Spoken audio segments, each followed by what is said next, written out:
Hello guys, welcome back to the channel. Today I'll show you how to download and play Meccha Chameleon on your PC or laptop. First, open Steam. Once you're on the Steam homepage, click on the search bar and search for Meccha Chameleon.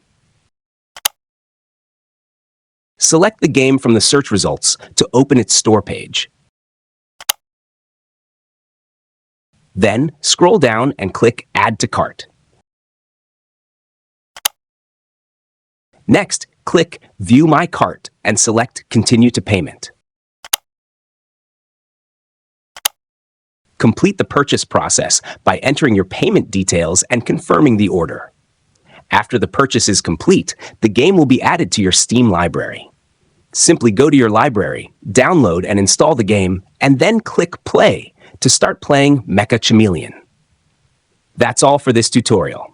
If you found it helpful, make sure to leave a like and subscribe for more videos. Thanks for watching, and I'll see you in the next one.